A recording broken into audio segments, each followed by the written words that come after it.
કેન્દ્રીય મંત્રી નીતિન ગડકરી સંબોધન કરી રહ્યા છે, સાંભળીશું। अगर हम इलेक्ट्रिक पर आएंगे तो हमारी लॉजिस्टिक कॉस्ट 8% का है। 8% में आएंगे तो एक्सपोर्ट बढ़ेगा और प्रदूषण नहीं होगा। तो पहली बात तो आप ये जो पब्लिक ट्रांसपोर्ट के लिए जैसे इलेक्ट्रिक बसेस खरीद रहे हैं, वैसे पब्लिक ट्रांसपोर्ट के लिए आपके यहाँ हमने 12 रोपवे और केबल कार के प्रोजेक्ट पर हमने रिसीव किया, हम उस पर काम कर रहे हैं। आपके गिफ्ट सिटी के लिए हमने पॉट टैक्सी जो हवा में चलेगी, उस प्रोजेक्ट का डीपीआर भी बनाना हमने शुरू कर दिया है। और मैं आपको ये कहूँगा कि इसके साथ इलेक्ट्रिक बस, केबल बस, क्योंकि ये जो इलेक्ट्रिक बस हम जो खरीद रहे हैं, ये महेंद्र पांडे जी जिसके लिए काफ़ी सब्सिडी देते हैं, लिथियम अब वो भी बंद करने की मुख्य करता है।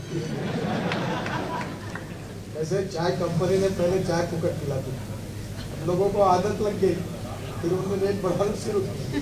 महेंद्र पांडे जी का भी अभी अनुभव है और इलेक्ट्रिक काफ़ी एक्सटैब्लिश हो रहा है।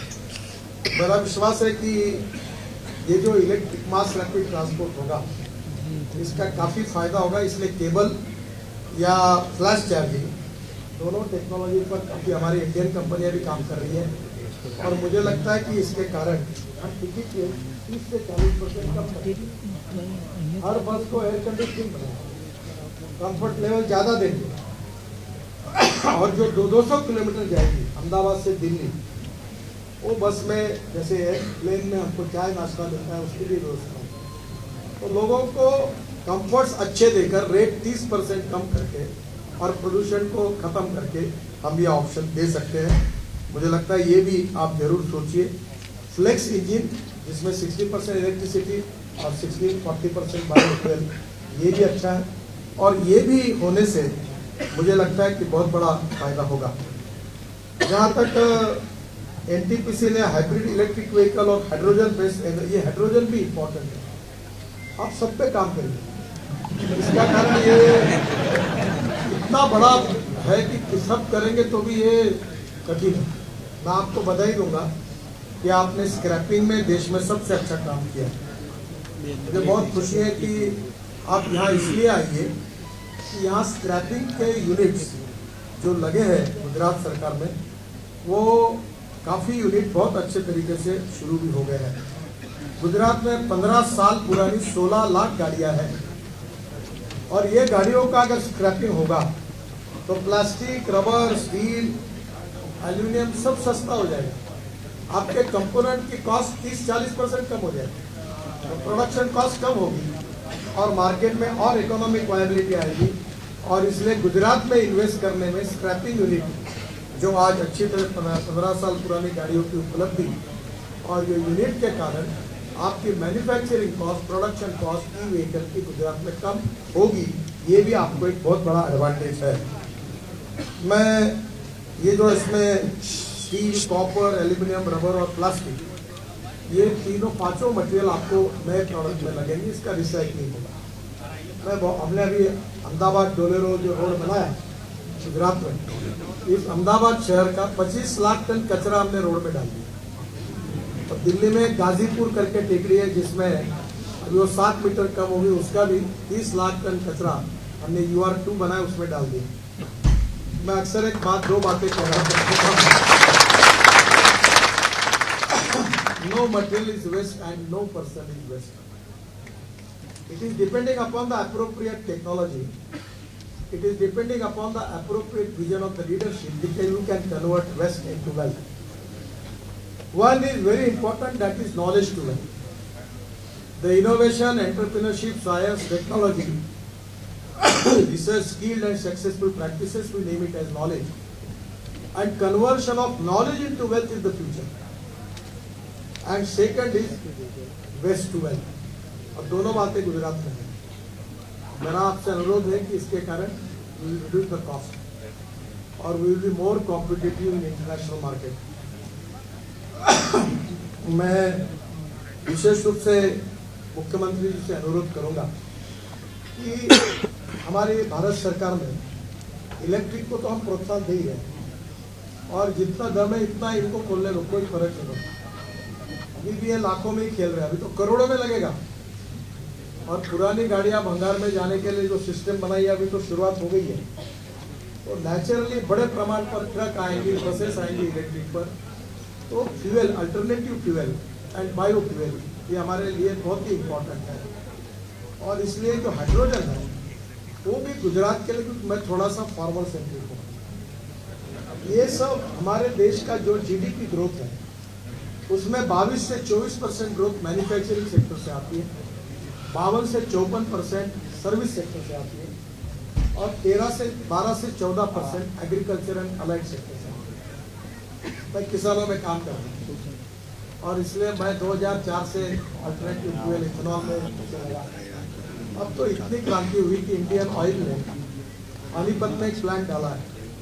ये जो परली है, राइस ड्रॉप, इसको जलाते हैं लोग, जिसके कारण दिल्ली में प्रदूषण होता है। तो हरियाणा सरकार ने 1000 रुपए टन सब्सिडी दी होती और आज परली से हम लोग 1 लाख लीटर इथेनॉल बना रहे हैं पानीपत में और 150 टन बायो बिटुमेन बना रहे हैं और अब वो बायो एविएशन फ्यूल बना रहे हैं। अब इथेनॉल से भी बायो एविएशन फ्यूल बनेगी। हमारे यहाँ 2 साल पहले 26 जनवरी में एयरफोर्स के हेलीकॉप्टर्स और फाइटर जेट इथेनॉल पर चले। तो हमारे किसानों को समृद्ध संपन्न करना है, तो ये जो 12% एग्रीकल्चर ग्रोथ रेट है इसको अगर हमको 24% तक लेके जाना है तो ये मक्का, चावल, गेहूं कितना भी करे इससे उतना प्रॉफिट नहीं मिलेगा। We need diversification of agriculture towards energy and power sector। किसान अन्नदाता के साथ ऊर्जा दाता बने, विटामिन दाता बने और हवाई ईंधन दाता बने। किसानों का काफी ज्यादा हो सकता है। और जो ग्रीन हाइड्रोजन है इसमें भी इलेक्ट्रोलाइजर में हम लोग वर्ल्ड के फर्स्ट मैन्युफैक्चर, पहले नंबर पर है। मैंने उस फैक्ट्री को लॉन्च किया था। पर 1 केजी हाइड्रोजन के लिए हमको 50 यूनिट बिजली लगती है और सोलर की बिजली भी पकड़ेंगे तो भी 3 रुपए ने 150 रुपए हो गई, तो कॉस्ट बढ़ती है। जो पेट्रोलियम से हाइड्रोजन बनता है वो ब्राउन है, कोयले से बनता है वो ब्लैक है और जो बायोमास से और म्यूनिसिपल वेस्ट से बनेगा वो ग्रीन है। तो अब हम ग्रीन हाइड्रोजन का मिशन हमने खोला है भारत सरकार ने और टाटा और लेलैंड ने अपने आईसी इंजन में हाइड्रोजन डालने की व्यवस्था की। हमारे यहाँ हाइड्रोजन के ऊपर ट्रक तैयार हो गए, हाइड्रोजन पर गाड़ियां, रेलवे के इंजन अब चलने वाले हैं। तो आने वाले समय में फ्यूचरिस्टिक टेक्नोलॉजी, फ्यूचरिस्टिक विजन ये हाइड्रोजन का है। मेरे पास जो गाड़ी है जापान के टोयोटा की हाइड्रोजन पे चलने वाली, जिसमें मैं चलता हूँ, उसका नाम है मिराई। मिराई ये जापानी वर्ड है और मिराई का अर्थ है भविष्य, फ्यूचर।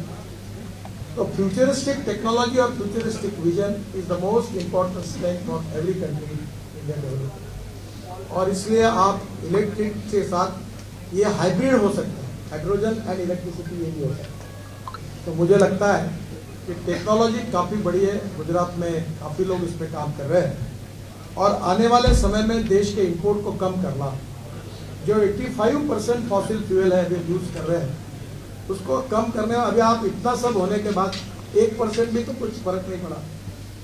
तो आप काय के लिए चिंता कर रहे हो कि ये आएगा वो आएगा तो हमारा क्या होगा? तुम्हारा कुछ नहीं होगा, तुम डालो, इन्वेस्टमेंट करो।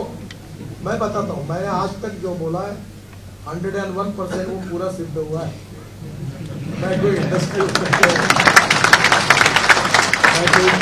करके नहीं बता रहा हूँ आपको, पर मेरी बात जो होती है वो 100% होगी। मैं आपको बता रहा हूँ, बहुत ब्राइट फ्यूचर। और आज वो भी लोग मानने, मैं नाम नहीं लेता हूँ, देश के सब बड़े 5 ऑटोमोबाइल मैन्युफैक्चरर में है, मुझे बोले नितिन जी तुमने कहा था, मैंने सीरियसली नहीं किया, मैंने आपके ऊपर विश्वास नहीं था कि इतना कुछ ट्रांसफॉर्मेशन होगा, पर अब हमको लग रहा है कि हमने बस मिस की है। अगर आपको बस मिस नहीं करनी है तो इमीडिएटली आप तुरंत फास्ट ट्रैक पर आप इन्वेस्टमेंट करिए, ई व्हीकल में, ई हाइब्रिड व्हीकल में, फ्लेक्स इंजन में, बैटरी में।